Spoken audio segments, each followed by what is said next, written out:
Now, the WGAL News 8 Storm Team Forecast with Chief Meteorologist Joe Calhoun. Yeah, right on time. The rain moving in now. Still getting some snow reports north of I-80 in particular. Had some gusty winds out over western Pennsylvania in some of these cells, mainly in the higher elevations. The real windy weather is tomorrow, but starting to see that rain spreading through. And the predictor's saying, yeah, maybe an inch upper parts of the valley.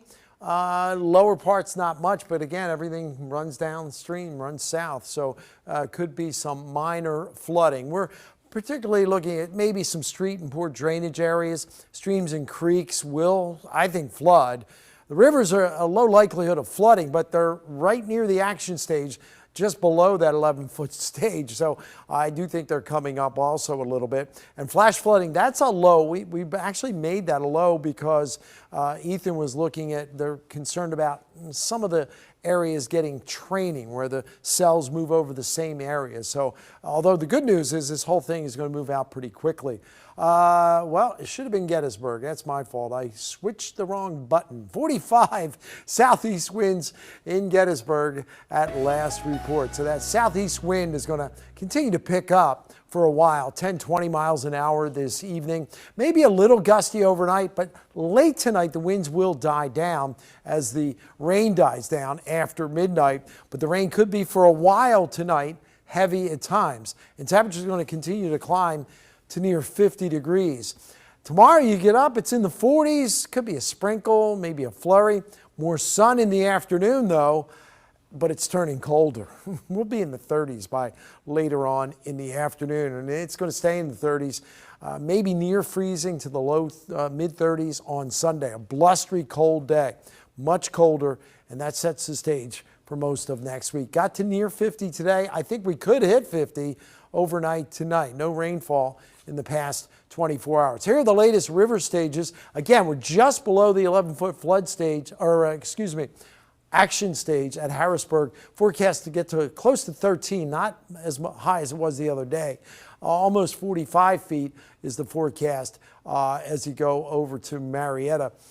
Here are the numbers right now. Not all that cold. We're probably almost at our low temperature. I think we're going to fall another degree or two before temperatures really start to rise. But not for long, because look at out here in Des Moines. They're at 9 degrees. We were telling you they're canceling some campaign events out in the Hawkeye State because of the strong snow with this storm. Almost see the circulation. It's just west of Chicago. And on the backside, that's where they're getting the strong winds and snow and blowing and drifting snow.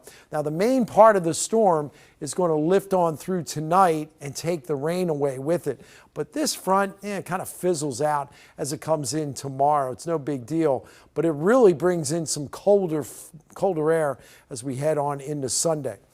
Everybody's already been asking. I remember earlier in the week, Matt Binder was telling me that some of his friends and colleagues were asking about next Tuesday. Well, let's get to it. Here we go. The predictor is showing light snow, but it's out of here on Wednesday. Predictor snowfall amounts. Again, this is very preliminary. We're 5-6 days away. American computer model, light stuff. Now, it has been bouncing back and forth. The European model has been pretty consistent, and it's keeping it pretty low. So here's what I'm thinking and what we're thinking. Snow, certainly, it's going to be cold enough, but it's kind of that nuisance to plowable snow. It arrives Tuesday and ends by Tuesday night. It could be slippery roads and snow-covered roads. This is not, in my opinion, a major storm, but there could be some travel disruption. So we've made Tuesday an impact day for that next chance of snow. Look at those temperatures. We may go a number of days without getting above freezing. This could be the coldest we've been in 5 years. And of course, there's going to be some snow next Friday. There has to be.